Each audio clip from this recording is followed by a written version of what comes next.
Hi again, everyone. I'm Ollie Matthews. This is the Narcissistic Resistance, and this resistance video is sponsored by contribution from Joy. And Joy wrote a story the other day. Stop being the narcissist sponge. She was the she works with disabled children over in the UK, and she's having an issue with her coworker who's just constantly talking about her. And just constantly supply. I apologize for the noise. They're cutting trees again. They're still in Irma cleanup, so got to deal with it. Hi, you did a video for me a few days ago, Stop Being the Narcissist Sponge. I'd like to thank subscribers for their comments, and I have updates. Misunderstandings and misconceptions are a huge trigger for me. My kids have been a great support. Pep talked me to write this. I want to reassure those concerned with the welfare of the special needs kids on the school bus. Talk between the driver and I appears cordial. I don't snap at him or raise my voice so as not to alarm the children. He does the talking. I say, is that so? I see, that's nice. Gray rock as best as I can and stick to necessary work information. His tone gets more enthusiastic, even excited as he gets to the put down or one-up insult. The kids are busy chattering, laughing and playing games, and they have no interest in boring stuff grown-ups talk about. He ignored me telling him directly I was offended the first month. It's way past that. The route is narrow, country lanes or heavy traffic. Having it out with him isn't safe. My self-defense is details I cross-reference new with old. He forgets what he lies about. Details can shut him down with a query or two asked in a pleasant tone. I've done this since I was a teenager, only with people I'm wary of. I've seen a suggestion to keep a diary when gaslighting is suspected. It's similar, I just don't use paper. After 5.5 years, 5 hours a day, 5 days a week, trapped on a bus, gagged by the kids, with a toxic little troll, I'm so tense my teeth hurt from unconsciously clenching my jaw. I'm stuck in gray rock. No, you're stuck in red rock. You think you're gray rock, but you're really a red rock about to explode, because you're basically a dormant volcano that nobody realizes has gone active. This is what's really going on here. The narcissist triggered your dormant volcano and made it active. And the problem is, like that, it could explode at the worst possible time.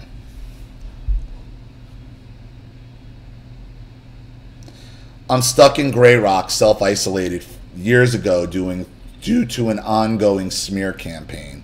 School and other outside contact is self-limited to hi-bye, smile, nod, speak as little as possible in between. Now I'm starting to struggle with talking to my family. My husband asked me for updates on the situation. Any possible threat to my salary he's self-interested in. So there's pressure there. It takes seconds to say same shit, different day with just a reference. He knows our family and circumstances, doesn't need an explanation. He has had first-hand experience of the driver, has been stopped in the street by him several times, heard enough to confirm what I've said. So why doesn't your husband turn around and say, keep your mouth shut to my wife on the bus? I know what you're doing, asshole. Instead of him asking you like gossip at work, why doesn't he try to help you with it? If he knows the guy and sees the guy, I mean, I would say something to him, personally.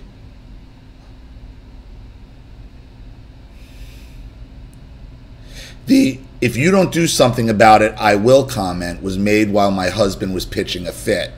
The driver saw him in the street again. Well, that was my question. When I said that, when he said, I'm like, he sounds like he's fed up. And he might be. I don't know why you put it in the letter then, the first time. The driver saw him in the street again.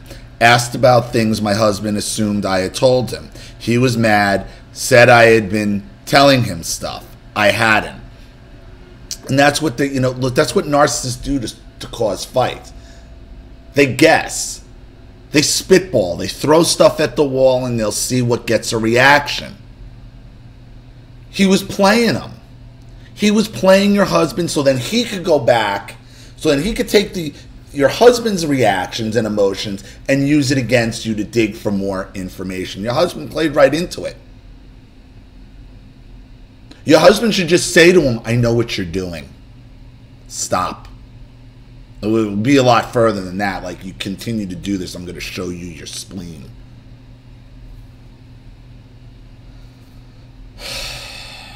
But we're all civilized in 2018.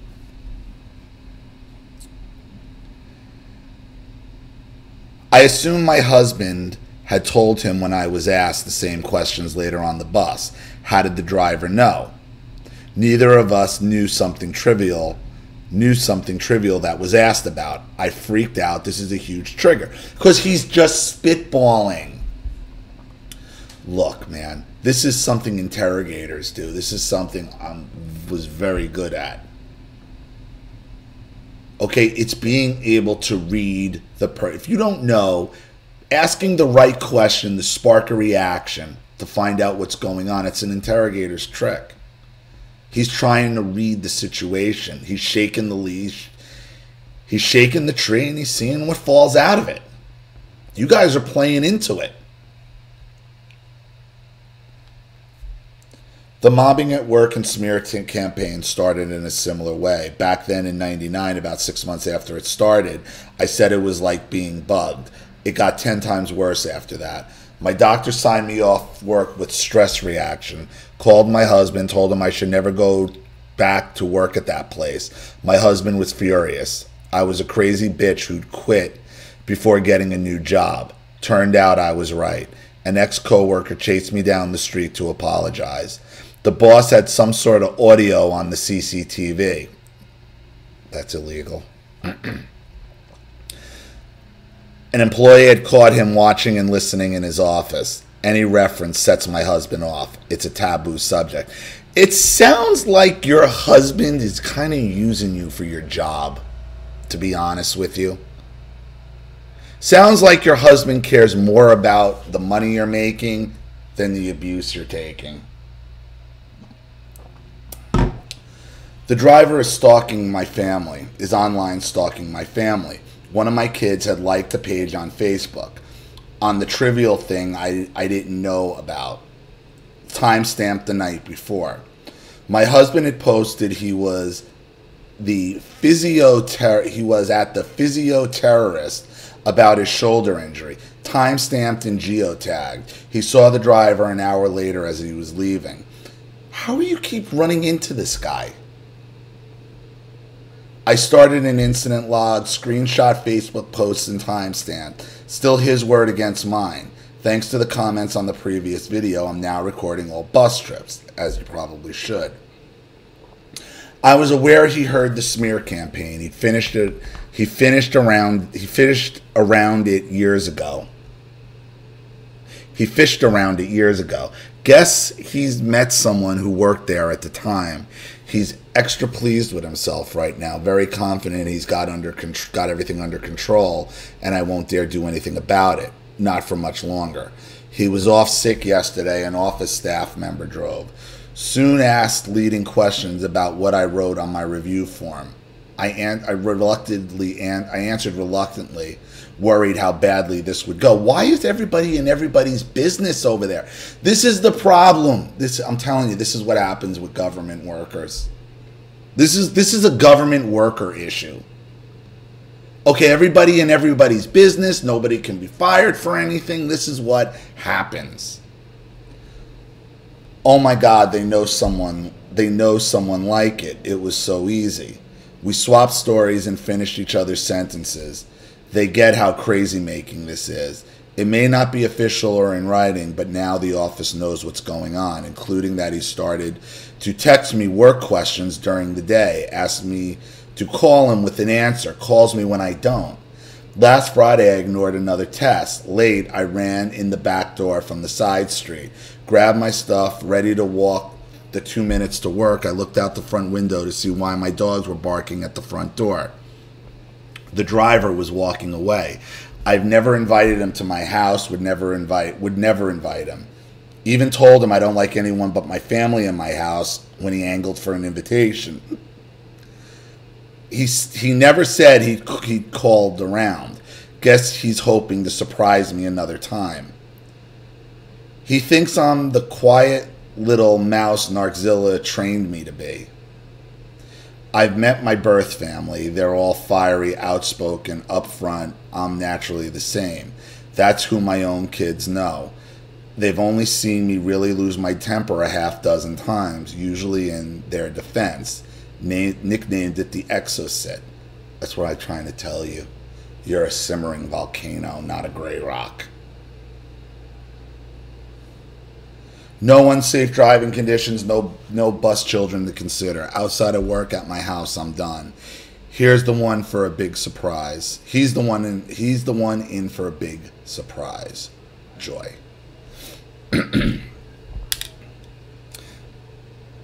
Joy, you're not gray rocking him. You're a dormant volcano gone active, and they don't know it yet. About to go active, and they don't know it yet. That's what the narcissist has turned you into. The narcissist turns the dormant volcano active, and they don't realize it. So, thank you for your update and your contribution. I hope that helps. Thank you to everybody watching. Please leave any opinions or advice in the comments section below. And again, if you want your story read on the channel, you have a topic you'd like me to cover, a narcissist you'd like to expose, you'd like to set up Skype, a phone call, have a private video made, or a Facebook Live session, or you'd like to sponsor a video like this for someone who needs help and can't afford it, or just make a contribution to the channel in general to keep it sponsored, growing, and expanding, because this channel survives 100% on contributions from all of you. Without you, this all goes away.